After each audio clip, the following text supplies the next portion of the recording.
podcast is part of the Sports Social Podcast Network. This week on the SRC podcast, we cover all the semi-final action from the Cup and Plate, preview the finals, and look over, was this really a good Cup season? Join us to find out.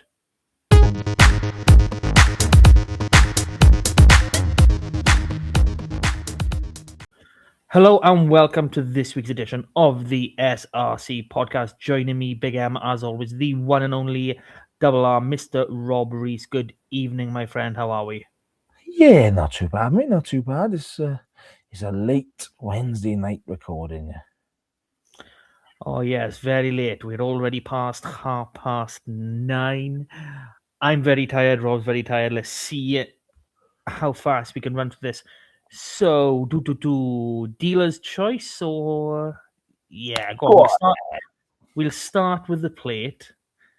And we'll start up north and we'll make our way down.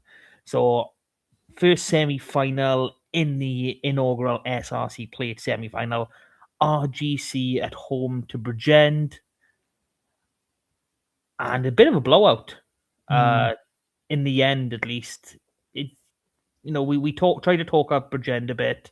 I know we both backed RGC for this, and it's kind of hard not to see otherwise. But this was a very, very commanding performance.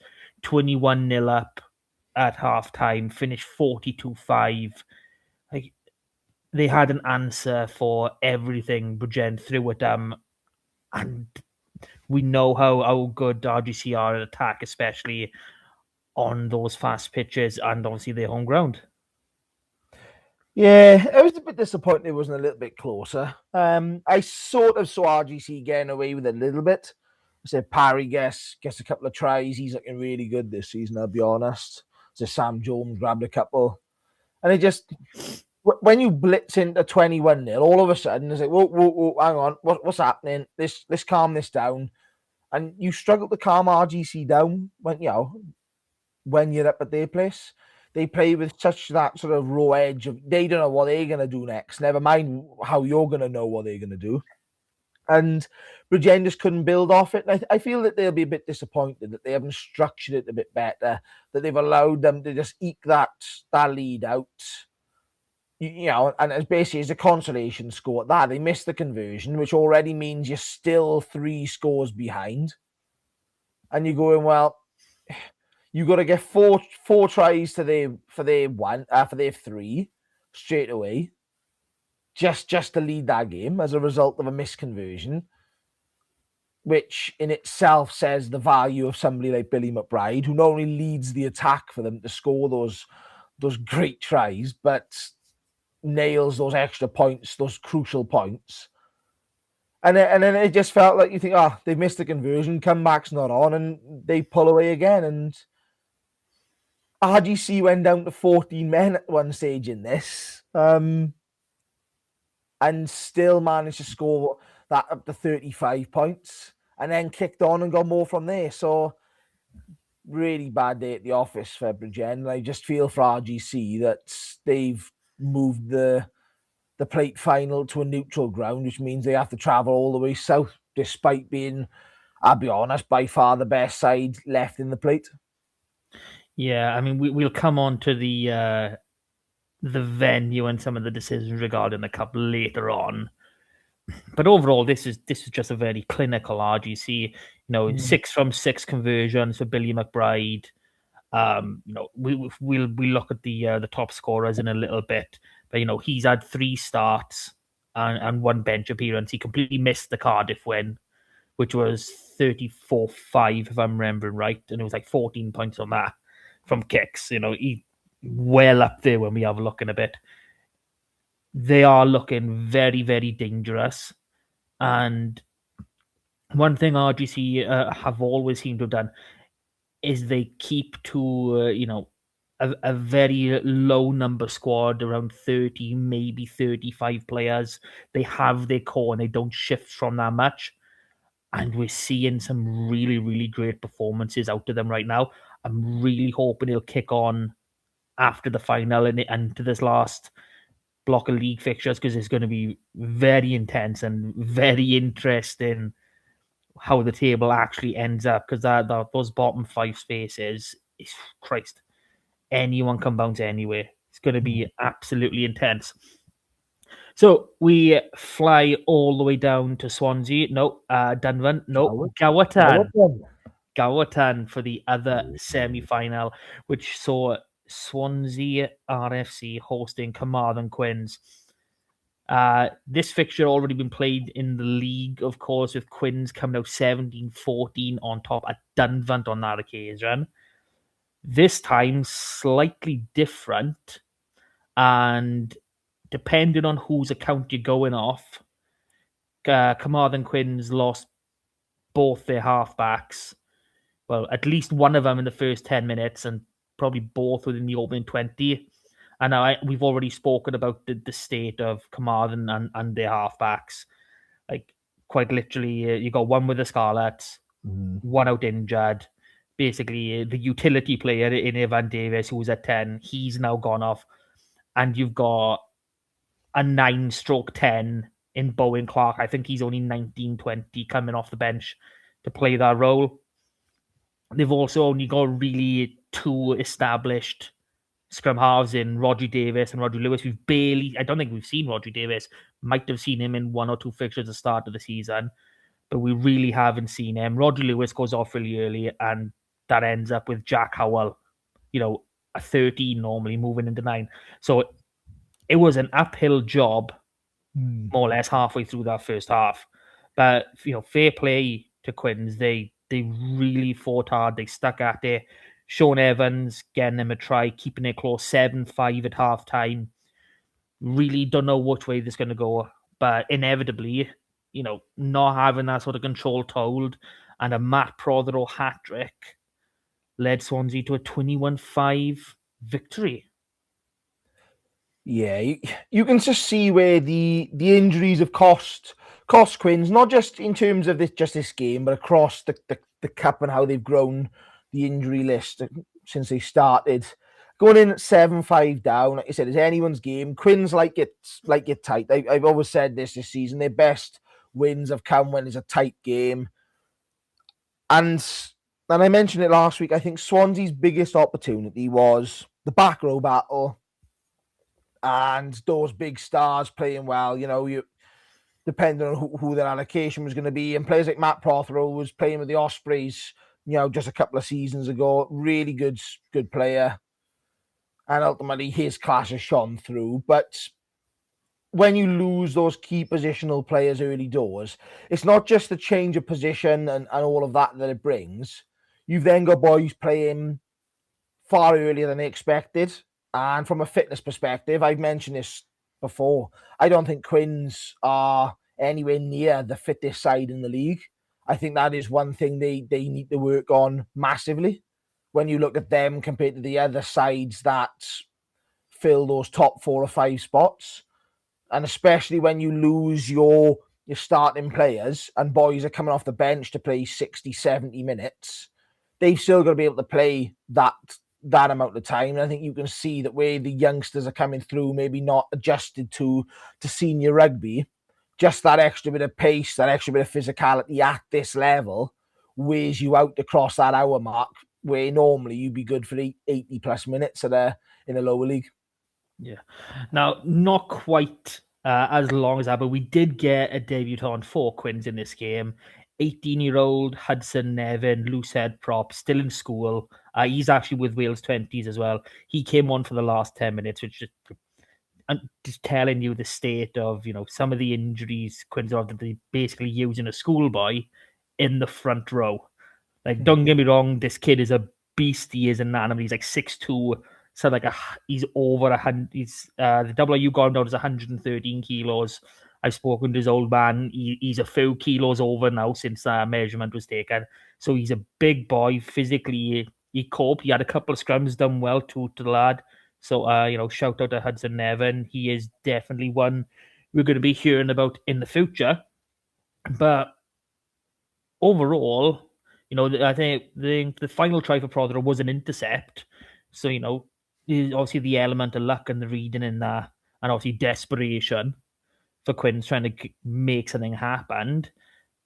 I think they should, obviously they'd be massively gutted not to have gotten to a final, but they can sit back and go, given everything that's unfolded, this isn't a bad result in the end. And I know we've already said about RGC being the form team in this little plate section. I was just them and Swansea left. But I think given the tiebreakers and how they assigned, third and fourth in the group tables, it would have been Swansea that would have had the home advantage. Because I think they, was it 1-2, drawn 1, lost 1, and RGC were 2-2.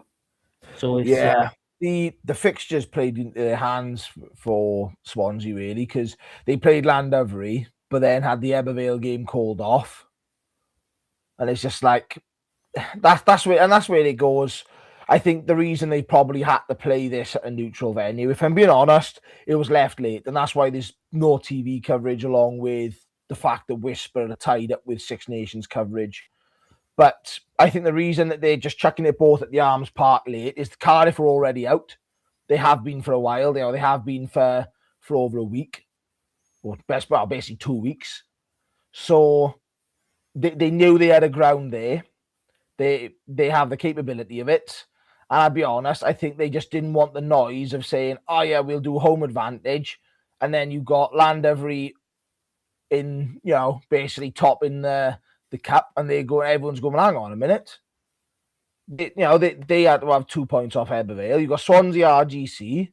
Well, there was a tie-ber there. Quins had a couple of tie points to come out of it. It was only Newport who fulfilled all their fixtures out of the 4 finalist teams. So, sorry, with RGC as well. But you can see how all of these teams and permutations tie over. I'll be honest, I think that's where they've scrapped it together for neutral ground. Yeah. It's like I have actually, gone over these. There was 3 postponements out of the 16 group games. With an asterisk on one more, right? Let's be honest. The competition committee did say that Quins and Newport was going to be replayed. They offered it to Quins, and Quins would have replayed it if they'd had the time. So we should have had another one there. Yeah, but given what we do have as final tables, I mean, we would have ended up with the teams in the same positions they are. It's very, very highly unlikely there would have been any change. Just look at Swansea, Ebervale. You can take those 2 points off Swansea, and it doesn't affect their positioning. Pontypool, Quins in the other group. I think the problem is the combination of points. So I think even if you'd said Ebervale, Swansea, it was a 6-pointer the last time they met. It was 28-0 up at Ebervale in that fixture. But you say, right, let's forget this points of Swansea, yeah? Ebervale there, even if you said they were going to get 5 points, just even say the 6-pointer, we even go the basic 4, that's 2 more. All of a sudden, our Llandovery game at home, when they've already done Llandovery twice with 2 6-pointers this season, comes into question. So I'd be honest, I think where the sides fall is pretty much just guesswork at this point, but it's just disappointing because it just feels rushed. Maybe so. I think we are. It's your fault. Oh, it's all my fault. Yeah. Okay. So let's move on to the cup then. I'm not in the mood for an argument. I'm too tired for that shit. So we'll start on Saturday, which was Llandovery at home to Pontypool, and a 2 incredibly tasty fixtures.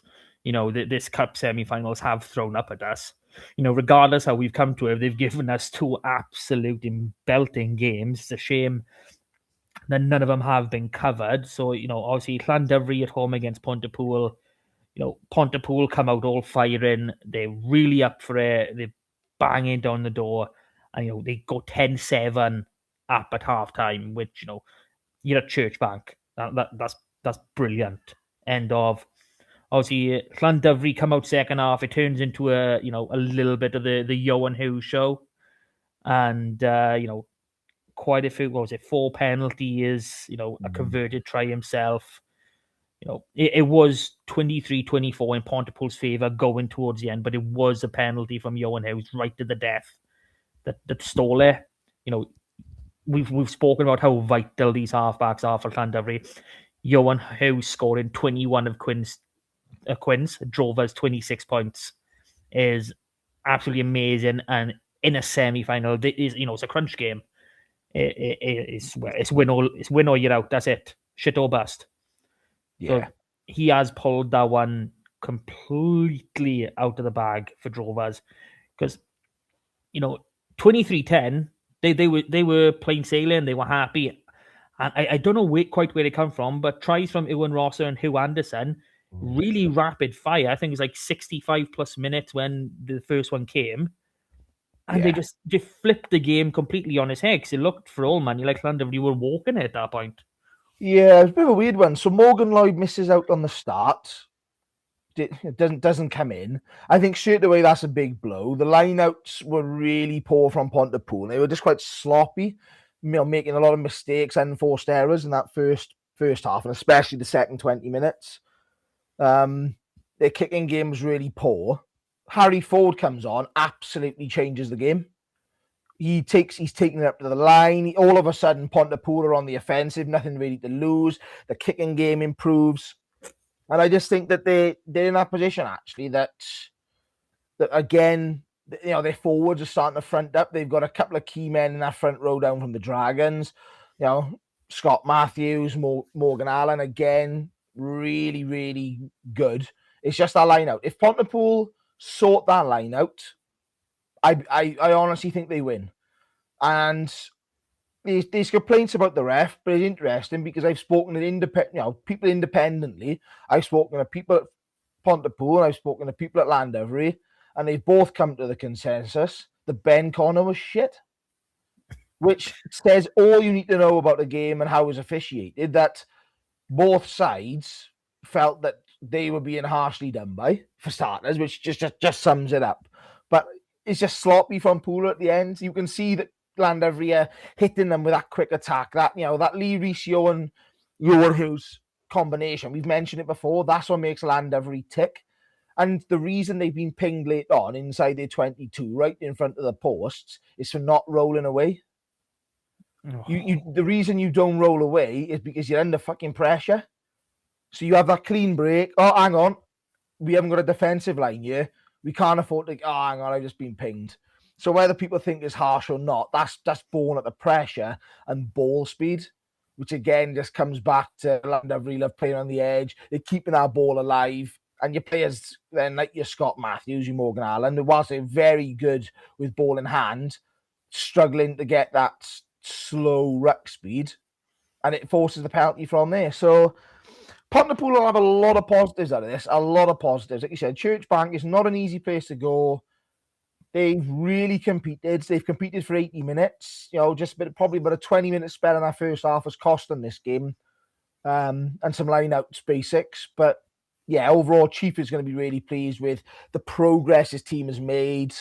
And they go back into the league now, in my opinion, probably probably third most excited team going back into this league, because obviously your Llandovery Newport will both be buzzing. Even if they lose the final, they won't be buzzing they lose it, but they're carrying form over. And obviously, the RGC and Swansea take things differently, but yeah, I think Pontypool is in a really good position at the moment. Really good. This game actually does, take me back to the very first game in SRC. That 21-18 win by Llandovery over Pontypool, going back 12th of September. Well, what would that have been? That would have been 2024. There's a lot of remnants of that because Pontypool were the better team in that game and they just couldn't get over the line. Yeah. It seems very much like they've got everything there. They just need to fine tune and get it all to click at once. And obviously Harry Ford has been spending a lot of time with Dragons, not getting much game time, but he is, he's in that match day squad, whether it's traveling reserve or not. But it seems as though he's improved massively because normally speaking, Kieran Meek is the one that runs Pontypool. for Harry Ford to come in and not make him look like an amateur, because that's the wrong thing, but to be superior to him, that takes some effort. So, fair dues to the boy there. So that one, 26-24 to Drovers. They go on to the cup final, and then on to Sunday. And if we move past how we ended up on Sunday, because that's farcical enough in itself. I still haven't seen the 23 for Ebbw Vale from this game, but I know there was a new fly half starting, and fair play to the boy. He seems to be able to get Ebbw Vale ticking, slotted in pretty seamlessly. Tom Price, 4 conversions, 2 penalties. He's got himself a good little holder there. But, overall, talking about the game, it was first half was it was proper Gwent Derby stuff, what we were used to. They both giving it all they got, fighting against each other, really, really grounding and pounding each other. 17-14 Ebbw winning, because realistically, I know the way we've been talking recently. Even though we backed Ebbw, they shouldn't have. You shouldn't have been in that position with a brand new fly half that didn't have a clue, and obviously the amount of boys that the chopping and changing because of the short notice change to Sunday. So hell of a performance. And that second half, you take me through that second half, because that just blew me away. Just watching that come through on the socials. It's one of those. It's a weird game, and there's probably 2 aspects of it. It was a bit niggly, and that just continued through the week. All the pre-match stuff went in. 2 yellow cards, a red card, and another red card off the back of 2 yellows. So that it was constant. I don't want to use the term fighting, but it was your handbags breaking out into fighting, and that's when the red cards come out. Ebbw Vale winning the lineouts and the scrums, which is a bit surprising given where their injuries and rotation was, especially given it was a red card to a prop and an injury to another prop in that game. But Newport started taking it out wide, utilising that space, and sort of won that Barbarians open style sort of play. Like I said, it was ball in hand a lot of this game. I think this game wouldn't surprise me if it pushes that 40 minutes across the 80, 40-minute ball in play time, where normally you're down near a 30, 32, 33. Ebbw Vale probably could have kicked a little bit more, if I'm honest, and that's probably just how we're going to see Tom Price leading the team and what they wanted. But it opened up, and defence out wide just wasn't there for Ebbw Vale. Again, there was a load of young boys in that back line having to change things up, not really spending a lot of time with each other. And in fairness, it was ebb and flow, but you always felt Newport had that. It's like they're throwing first in darts. They score, Ebbw Vale score, but Newport have got that extra bit of time just to get back. So when Ethan Phillips gets that nearly equalising try, the conversion sends it to overtime. Again, I think there was people scratching their head as to what was going to happen, because this wouldn't have been the first draw that Ebbw Vale have had in the semi-final of the Cup, because it was Cross Keys in about 2008 or something like that. That was a draw, and they went out on try count. So, of course, Newport had the try count at this point. Then it goes to converted tries, all of that sort of thing. So people haven't got a clue what's going on. 20 extra minutes, so everyone gets a little bit of extra value for money. Llandovery are rubbing their hands at this point, because not only have they got an extra day to recover, you've got a team having to play 100 minutes of rugby in a feisty Gwent derby. So, and I just think, to be honest, Ebbw Vale just ran at the gas. They just did. Two unresponsive tries, in that overtime period has taken them over the line, and that's the difference maker. Ebbw Vale at that point didn't have that response. And in fairness, if we put all of the bullshit to one side just for 5 fucking minutes, this was a hell of a game of rugby from both teams. It was really physical. It was intense. It was end to end. It had drama. It had, unpredictability because it did. Even when Newport got 2 scores up at the end, Newport fans, if they're being honest, weren't comfortable with that lead because they'd already blown a lead at one stage. Or we think, oh, here we go. So yeah, that was another fantastic game of rugby, really. And it's a shame it's been marred by all the shit before it because people are only going to remember it for that. And if you weren't there, you missed a fucking hell of a game of rugby. And it sets us up now for a really tasty game of the two favourites. I think most of us have said pre-season, Newport and Llandovery were the favourites, the two best teams. And obviously in the cup, it's worked out that way. Llandovery top their pool, Newport top theirs. They've gone through, and it just goes to show that home advantage is absolutely crucial. Yeah. I do like taking digs at Ebu, courtesy of you, obviously. But I've got to stick up for you guys by that second half. I don't know how you pulled it back. You ended up with 2 tries from Ethan Phillips to, draw a level in something like the clock must have been in the red for at least 2-3 minutes before he finally goes over.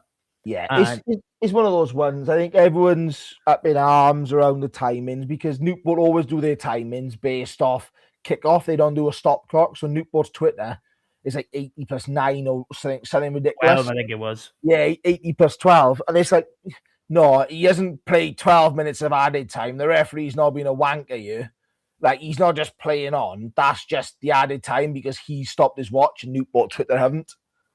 But yeah, and again, that's all part of the drama. The fact that Ebervale were attacking to the end, a depleted, injury hits team, all the cards for both sides in this game.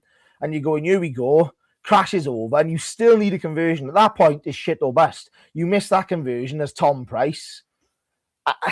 And, you can't say, what it had done for his career at Ebervale, but if you miss that conversion in the semi-final of the Cup, is all what would have beens, the Newport factor.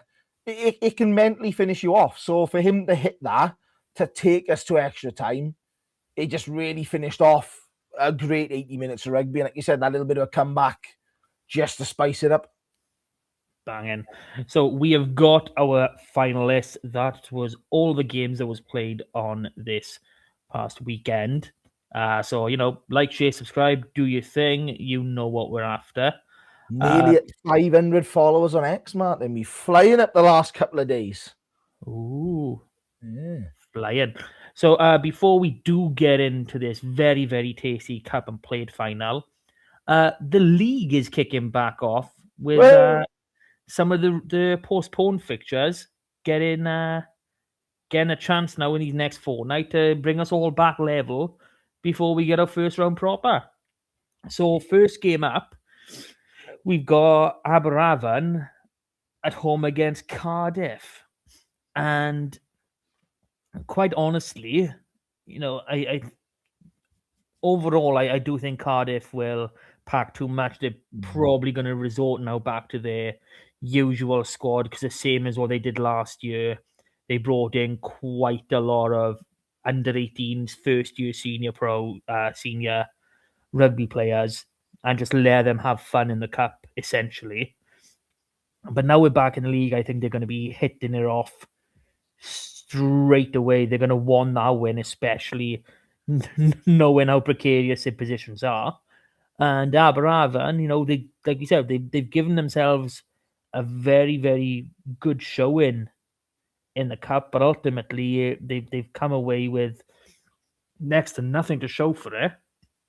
And of course, we don't have Sicky here to back them up. So I'm struggling. Obviously, it will depend on the sides when they come out. But, if it's exactly the same as last season and Cardiff are going back full strength from the start, they will. I can't see anything other than a Cardiff win on this one. Yeah, no, they will. They're always the same, especially when you consider the Six Nations starts to wrap up now as well the next couple of weeks.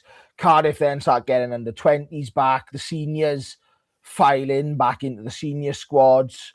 And that just frees up your sort of fringe players to, to start being available for big games. I don't think they're going to go flat out for this one, but I certainly think they'll be pretty much back to full strength. And it'd be interesting to see what Aberavon's response is as well, because I think they're probably a little bit less known. Obviously, Jason Hyatt steps away, and I hope he's doing all right at the moment.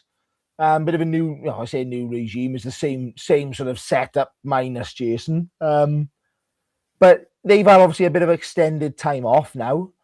But yeah, for me, it's just a Cardiff win. Yeah. And, Siki, of course, he loves his beloved Aberavon. So he's going to stick with them. We are thinking of you, Siki, wherever you may be. But, within this week, unfortunately. Yeah. So the other postponed fixtures being replayed, we get to talk about is Bridgend at home to Pontypool. And this is 9th against 10th. And given Pontypool's performances over the last few weeks, that is unbelievable, because they very much are in in performances in the cup, they are 100% a top 4 team. They really are. And like we've already said, they're going to be a team to watch. They've got 2 games over these next 2 weeks, so there might be a bit of fatigue coming in 2-3 weeks time. But up until that point, this is going to be a very, very strong Pontypool. Bridgend, obviously off the back at RGC, they're going to want to put something up, especially at home. But I think what Tom Hancock is doing now and having Chief there, that effect, I think Pontypool are becoming huge contenders. Probably not for the overall title, given how it's going to end up this season. With the wild card, and then how many away games you'd have to win. But they're looking very, very tasty into the future. Yeah, I think there's a bit of context. You see the 9th and 10th, and Pooler were really poor. They were on Bridgend's level. Chief comes in, his first 2 games, Ebbw away, Ebbw at home. And this is an Ebbw side. Again, let's forget about the cup year. That are 20 points clear in the league. They were flying, all of that sort of stuff. Then he goes into the cup, which you've mentioned. They've been absolutely fantastic in. Picked up a really big result against Newport with the draw, going all the way against Llandovery. So they'll be really up for this. And they've resolved their scrum issues. The line-out is still a bit iffy, and the midfield is still a bit iffy. But they've got Kieran Meek back now as well. He's been back a couple of weeks. If Harry Ford is starting to get a bit of game time and behind a stronger pack, that benefits him. So all of a sudden, you've got this whirlwind and this concoction of an amazing side starting to come together. And I just think I can see this being a pool of 6-pointer. I really can. Bridgend is so ill-disciplined at the moment, leaking points left, right, and centre, struggling to compete up front, that I just don't see where Bridgend get into this game. There isn't an aspect of it where I think Bridgend are better than Pontypool. And I got to be honest, I'm a bit worried for Bridgend, because if this is a 6-pointer, that starts to open up the gap. And all of a sudden, I don't see Pontypool not going to be looking back. Bridgend will be chasing this game. And I just worry that we're going to have that one team down the bottom. Not that it makes a big deal of things in the grander scheme of how things are going to play out, but just how the league looks. But from a Pontypool perspective, I think they're going to go all right. As you say, I think their aim now will be top 6. I think that's what Chief will want. I know that you can go higher than that, but realistically, 5th makes no difference. You've got to get top 4 to benefit you down the line. I think if they can get top 6, then that is a position that they can put themselves in to have an extra week of rest. But it also just pushes them past that, we got to travel away to somewhere. So you don't have to win that game at the moment. And they're quite a significant way behind. Let's be honest. They are Swansea 6 on 41. Pontypool are bottom on 17. Obviously, there's an extra game in hand for Pontypool. So a 6 point a year could put him on 23, for example. All of a sudden, that's 18 points. That's 3 games. Who knows? That's what I think Chief will want him chasing down. He'll want them going fully out. Let's get out to the wild card and let's go from there. But at a bare minimum, let's finish 7th or 8th, home tie in the playoffs, and then go from there. Yeah. I can't disagree with any of that. I'm looking at the table. I'm looking at Pontypool's fixtures, and they've got to play for the current top 6. So, not to say it can't be done, because I've no doubt they'll have no problem. Cardiff, Llandovery at home, Newport away. I've no doubt they can win those big games. Swansea, the other one, which is another away game next week, which we'll get on to. They definitely not finishing 9th or 10th, not with the way Bridgend and Aberafon are and the fixtures laid out. So yeah, it's going to be good to be a Pooler fan for these these last 6 weeks of regular season games, and then who knows, Sicky / Bookie, whatever we're calling him, has gone for a draw for this one. So he's back on the draws. Yeah, he's back on the draws. He's really, really making us guess. Hey, Bookie's draws are down. Okay. So now we get on to the main event on Saturday, starting from 2:30. But first, we have to talk about the actual venue for the final. And it's ended up being at Cap. Now, I'm looking at this and I'm thinking this is just the cheapest possible move the WRU have gone for. You know what? We own Cardiff right now. We got the Lisa Cap. It's going to cost us a hell of a lot less money to put on the game there than it is at the Millennium. Let's just chuck them both in there and charge £15 a ticket. Now I'd have no issue with £15 a ticket in the Millennium, but at the Arms Park, you've got a good chance of trying to get close to 5 figures if you price it right. So yeah, I'm disappointed with that fact. I mean, when we were spoken to WRU earlier this season, they said they were looking at maybe a regional ground for these finals, and for me, there was only 2 real options. You either play it at the National Stadium, or you send it to Parc y Scarlets just because the infrastructure around getting teams on buses in there. Because you look, there's nothing available in Swansea. If you're in Cardiff, you've got to be at the National Stadium. I really don't understand why you would want a final at Cap. No disrespect meant there. And Newport accessibility for that many teams and that many buses is just not there. So, it was a real disappointment. But the fact it came 5 days before the actual finals is a bit of a kick in the teeth. Like, I spoke with Joe Thomas after Swansea won on the weekend. And he's like, "Oh, do you know where the final is yet?" He's like, "Nah, I'm going to clue, mate." It's like, how a team has booked a place in the final and they don't know where it is. That's just it. It also I think you just add the excitement if you know what's happening. If you're playing for it's going to be at your ground, if you're going to travel, if it's going to be at the stadium. I understand that the restraints around playing on a pitch when you've got Italy in a week's time. There's going to be restraints because they can't afford any issues around quality of pitch, the PR disaster, stuff like that. But that for me is why you alter the dates and stretch the cup out, because this is the pinnacle of Welsh rugby, Welsh club rugby. These are the 2 biggest cup games, and they, by and large, the only 2 cup games of all the major divisions in men's rugby that aren't played at the stadium. There's 4 games in one day for like the Premiership and downwards.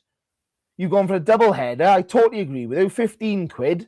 Yeah, right. You get 2 games, but you've got RGC coming down.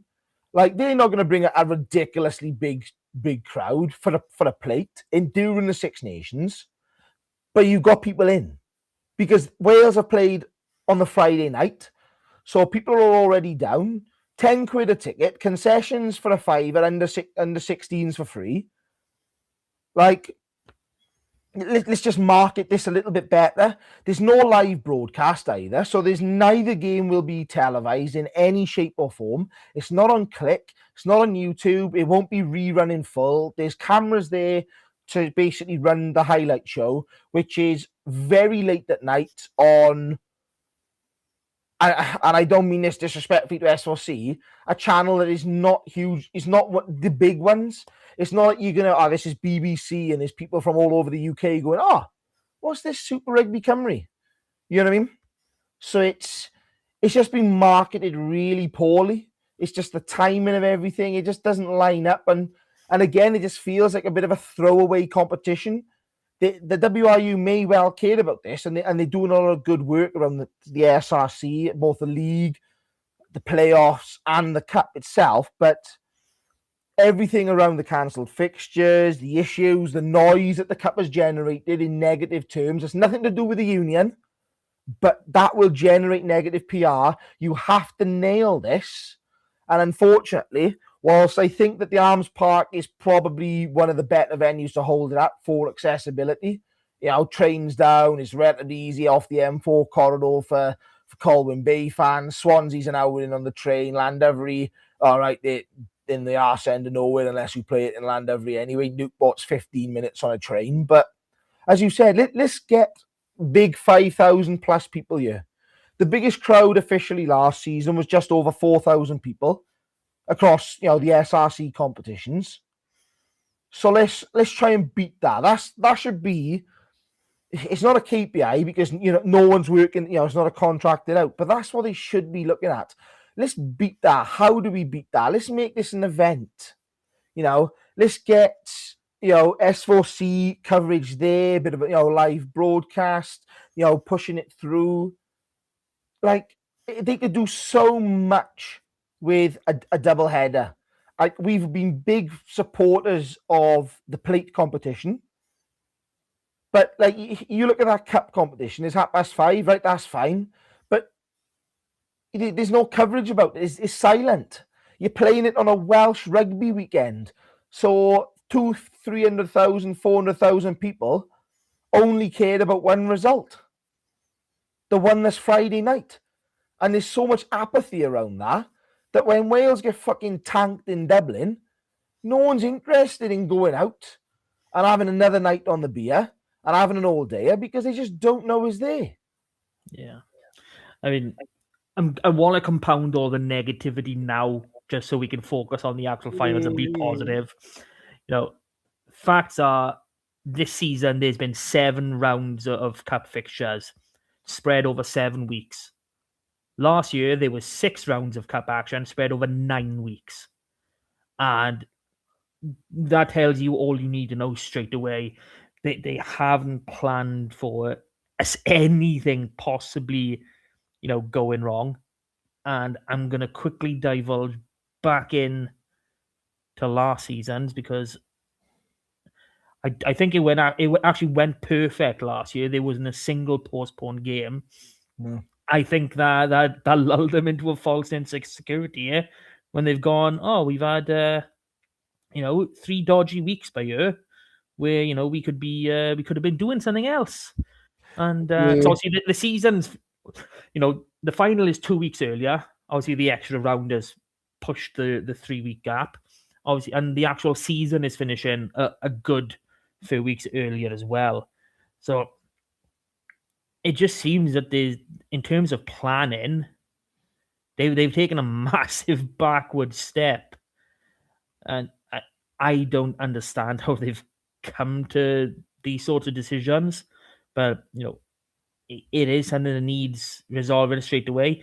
Even if you do go round 1, 2, week off, round 3, like the old Six Nations. Obviously, this year's the first one, but you know you have 2 fallow weeks, and you know if you've got, you know, whatever way you are, if you've got a replay fixture, you've got the space to do it, and you're gonna get the odd postponement from the league anyway, so you'll put those fixtures in. So you're not because we've got a week off now. You know, after this weekend, there's just a blank week. You know what was wrong with pushing the final? That's just another week forward, or pushing something a week forward, just to allow some of these games, or a possibility of most of these games, to be covered. You move the league around, right? You play 3 games in 2025. You play the rest of the 2 pool games in 2026. Have a week off semi-final, fortnight off final. One that allows proper PR, proper marketing, and you allow for a few injuries to rest, supporters, buses, etc., get organised properly. You build up the hype, the social media interest, etc., all the vignettes, the coverage for TV gives the TV company, gives Whisper and S4C chance to build their little bits and embed that throughout the weeks. And then also, it's like simple things. So the amount of people that want to go out and buy a flag, etc., get them personalised, or get in T-shirts. It allows clubs and supporters to do little things like that. That again just build up interest, increase the crowd, increase the commercial activity around it, and that's what I'd be looking at. I mean, personally, I think there's a gap where they could open this cup competition out to other leagues and make it a little bit bigger, but that's a wider discussion. But yeah, I think they need to split the cup competition across the season. One, to keep everybody interested, and people don't just shut down after 4 weeks because their side is done, or 3 weeks if their side is out of it. But also, it just allows for the replays and just gives you a bit of gap and bit of leeway. I mean, I'd certainly have no issue with their saying using the international break weeks, or using majority of the international break weeks as your cup fixtures, because obviously it won't affect the SRC clubs, and it's not like right now where obviously the US, the regions have had a fixture this past weekend. So if obviously I'd look into the other teams more to get a better answer. But just looking at Quins, for example, they've lost their 10, they've lost their 12. You wouldn't lose those sort of players if you're doing it when the regions are not playing. And not just that, if you can do it on weekends, obviously there's the argument of the lower leagues playing on those dates as well. But you do it on those. If it's the only rugby around outside of the international game, chances are you can build something, make it a bigger crowd. And if we look at this season's, in particular right now, all 8 semi-finalists, because obviously the 2 competitions, the moment they knew they were in there, if they knew where the final was, they would have had a bus provisionally booked 2-3 weeks, 4 weeks ago, whatever it is. And so the cost that's going to incur on them now, is obviously it's blowing up for them, because not only has it become short notice, finding out where it is, blah blah, but it's short notice, but he arranging travel, which is always a hell of a lot more expensive. Okay, enough negativity. Do you have anything lasting to say before we crack on and talk like men? No. Okay, so let's have a look at this plate final. That is first up, 2:30, and I have managed to hear of all the coaches in this case. So let's start with RGC's John Callard. Really pleased with their performance against Bridgend, though our praise and thoughts go to the Bridgend club after losing one of the players' parent the night before the game. I didn't know that. Christ. Yeah. Thoughts and prayers. Must have been difficult. We commend them for the game. Final will be a special occasion for us, win or lose. I just hope we can represent the whole of North Wales with pride and show the best version of ourselves with thanks. Not bad. Let me get over to Joe Thomas, because I've had to paraphrase by you. So bear with. Everyone at the club is massively excited for the final. It's the club's first final for many years. Boys have worked really hard to get there and deserve it. We know it'll be a tough match against RGC, who are really firing at the moment. We've done the league double over them, but this is a cup final. Everything goes out the window. They've got some very dangerous backs and powerful forwards. It's a huge test that we're looking forward to. We want to keep growing, and being in a position to pick up silverware is exhilarating. So obviously, the mentions for the Bridgend players' family, obviously, thoughts, everything. that's obviously hard to deal with. But talking specifically about this match, both of them seem up for this. You've got John Connor talking about regional pride in terms of everyone in RGC, and Joe Thomas talking about Swansea pride, about what this is doing for the club.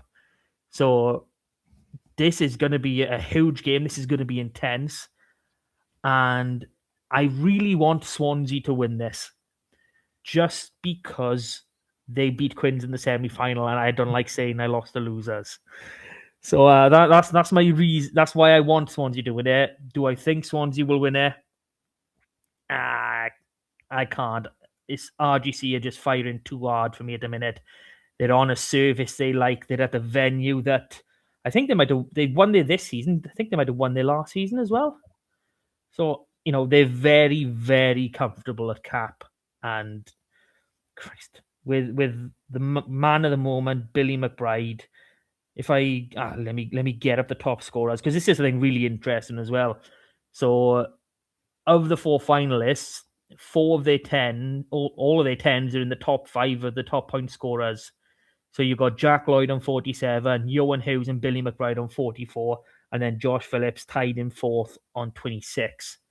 So we know where the points are coming from. These teams are going to be properly.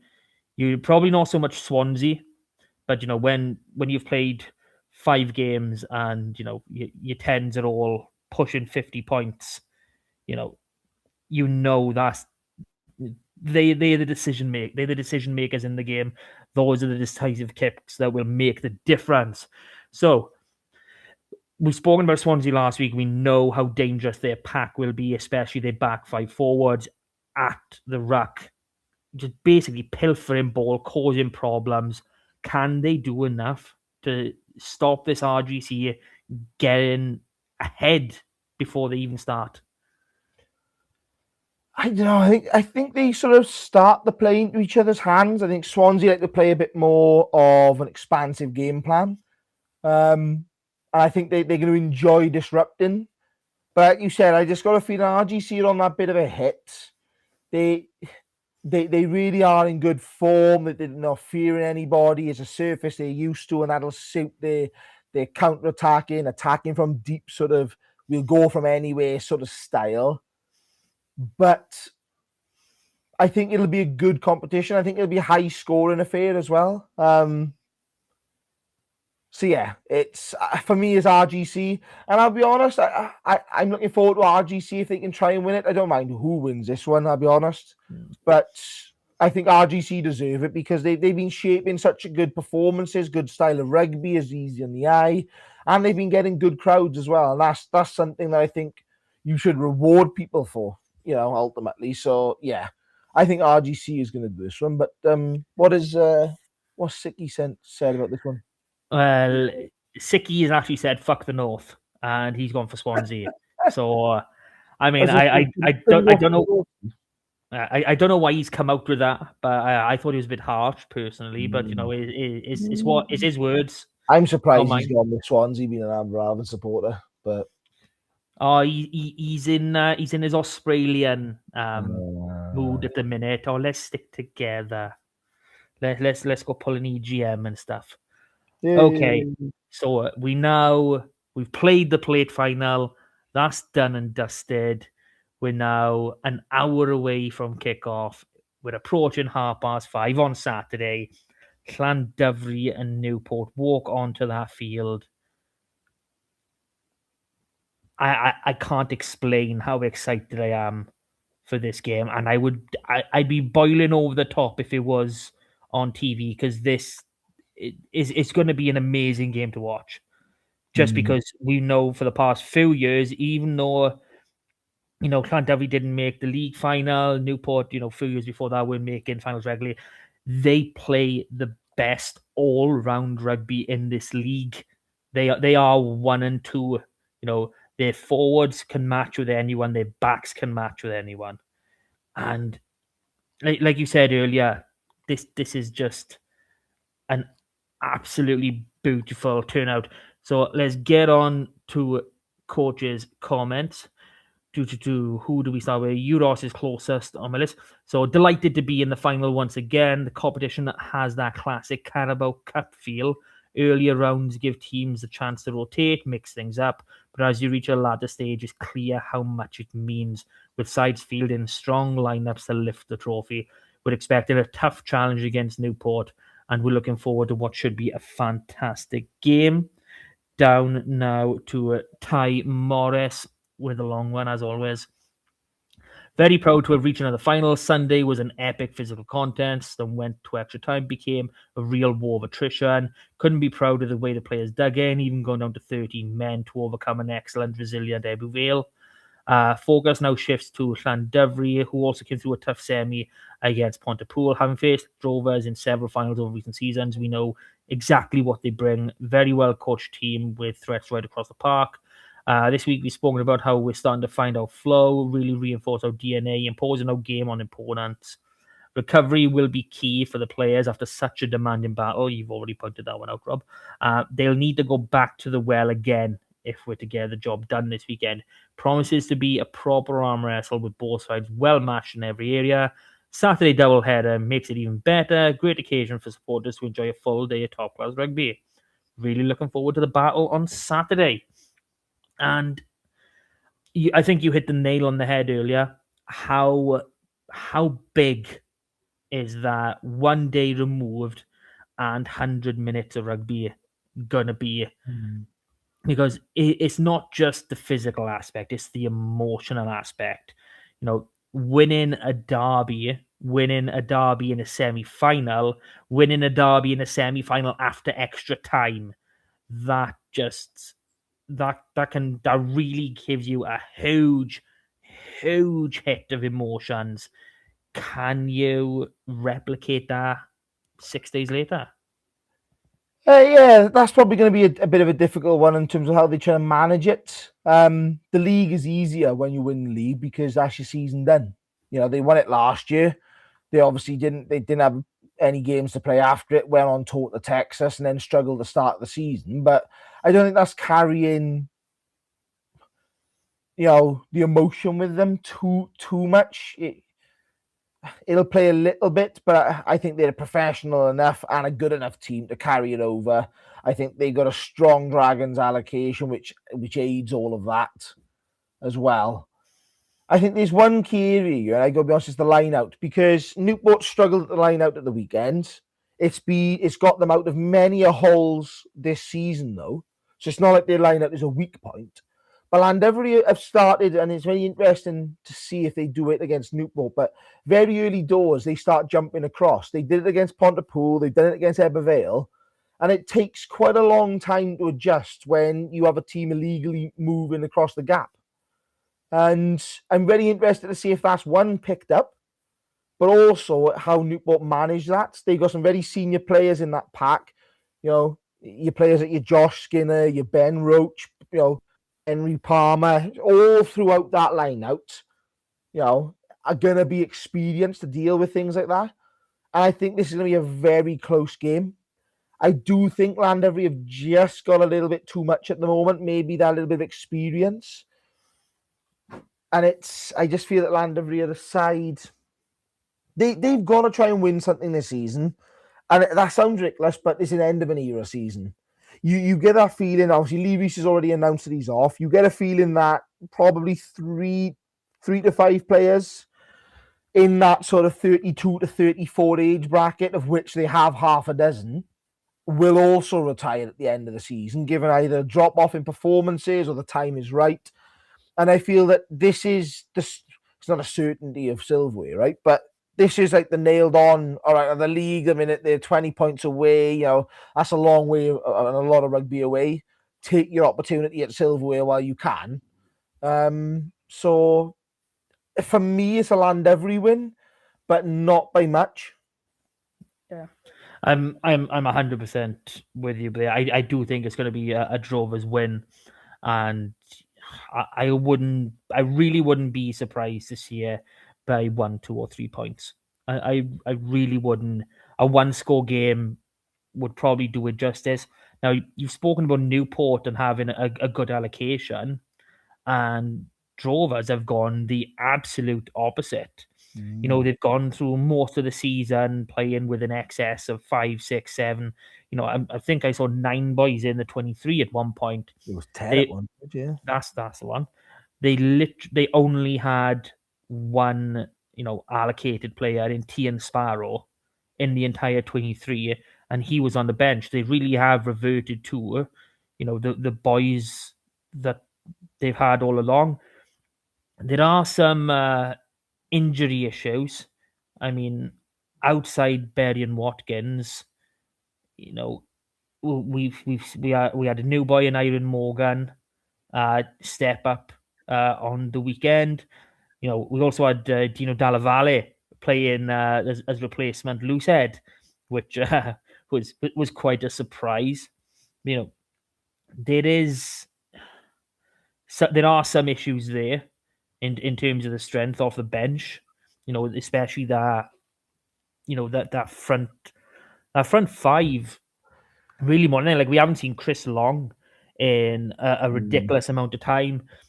You just get a feeling though that they can pull on them Scarlets a little bit at key times. I think that's going to be the interesting one this week is the allocation drop down. Yeah. I think that in some ways saves both sides. Llandovery without an allocation this season, whilst quite a few people up there, I think that they play better rugby with fewer numbers in there, and I don't disagree with that. Undoubtedly, that their allocation is strong in areas that they are weak, and that's similar to Newport, but Newport have a better balance. Yeah, I mean, it's really. It's so intriguing to see it. Well, obviously, we know the halfbacks. We know majority of the pack. I can't see, obviously Josh Morse, Harry Thomas. They were mainstays in this Drovers team last year, and even the year before to a certain extent. I'm not seeing those boys, being involved as much. Obviously, Will Evans. For no love, no money, you can get more than a few months without an injury.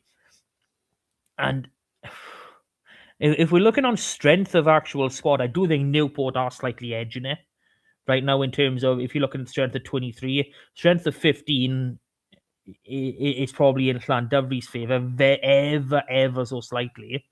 But it is going to come down to how they're using that bench. How the players react in high pressure moments. We've seen what Corey Baldwin has done already this season in a high pressure moment. So it's very, very intriguing. And to round off the predictions, Sicky has talked a bit of common sense for the first time in a very long time. He's given us a clean sweep. He's given us Llandovery all across the board. Good man. Good man. Okay, I think we're around the hour point now. So thank you guys for listening. Please like, share, subscribe. If you're on YouTube, I think there's a shop underneath, hype, wherever. Comment. We love you in your comments. If you see any of us at the ground, most likely Robert in every real game, pop over, say hello, tell him to stop eating the pies and whatnot, and we'll move on with our lives. Thank you for listening. We will do all again next week and review some very, very epic clashes. Rob, thank you.